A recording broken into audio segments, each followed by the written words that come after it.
বেশ কয়েকদিন আগে আমরা একটা মেলায় গিয়েছিলাম। সেখানে যাওয়ার পর এই আপুটার সঙ্গে দেখা হয়ে গিয়েছিল।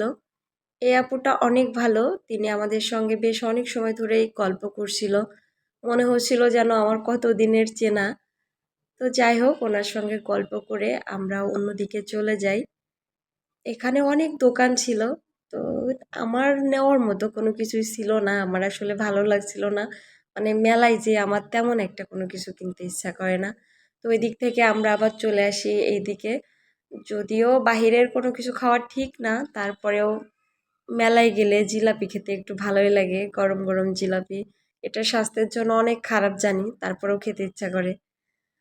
তো যাই হোক, খেতে ইচ্ছা করলে করার কিছু নেই, খেতেই হবে। এই মেলাটা আমাদের বাসার একটু সামনেই হচ্ছিল, আর অনেক দিন ধরেই ছিল। তো আমরা প্রায় দিনই এখানে যেতাম।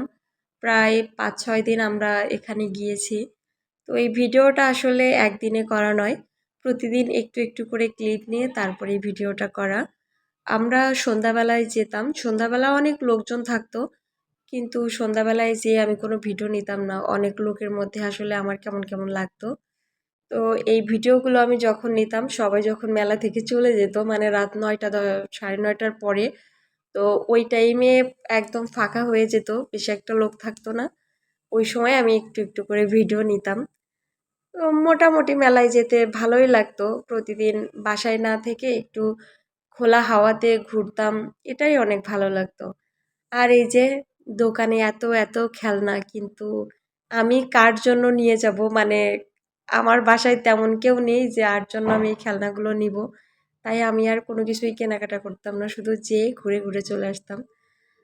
আর এদিকে ছিল খাবারের দোকান, কিন্তু এখান থেকে আসলে আমি কোনো কিছুই খাওয়ার মতো আমার মনে হয় না এখান থেকে কোনো কিছু খাওয়া ঠিক হবে। ওই জন্য আমি ওখান থেকে কখনো কিছু কিনিনি। আর এইদিকে ছিল একটা চপের দোকান। তো চপের দোকানের ওখানে একটা পিচ্চি ছেলে ছিল।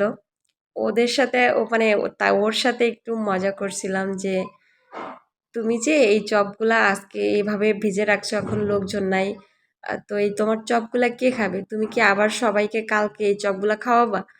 বলছে, হ্যাঁ আপু, এই চপগুলা আবার কালকে নতুন করে ভেজে সবাইকে দিব। আমি বলছি, তুমি তো দেখছি সবার পেটের অসুখ বাঁধিয়ে দিবা। তো যাই হোক, ওর সাথে মজা সজা করে ওখান থেকে আমরা চলে যাই। আর এটা ছিল চতুর্থ দিনের ভিডিও, মানে চতুর্থ আমরা যেদিন গিয়েছিলাম সেই দিনের। এই দিন আমি বাসায় যেরকমভাবে ছিলাম ওরকমভাবেই চলে যাই, মোটামুটি একটা জুতা পরেই চলে যাই। তো দেখে হয়তো বুঝতে পারছো আমার অবস্থা একটু অন্যরকম। তো যাই হোক, এখানে যে আমার একটা পুতুল খুব পছন্দ হয়ে গিয়েছিল, এই মেয়ে পুতুলটা।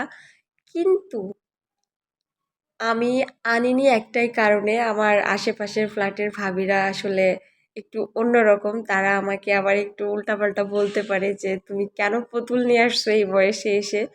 ওই জন্য আমি আর পুতুলটা নিয়ে আসিনি। মানে ভাবিরা অনেক ভালো, আমার সঙ্গে ভীষণই মজা করে। তো এই বিষয়টা নিয়ে তারা একটু বেশিই মজা করবে, যার জন্য আমি আর নিয়ে আসিনি। যেহেতু আমাদের কোনো বাচ্চা কাচ্চা নাই, তো পুতুল আনাটা আসলে আমি ঠিক বলে মনে করিনি।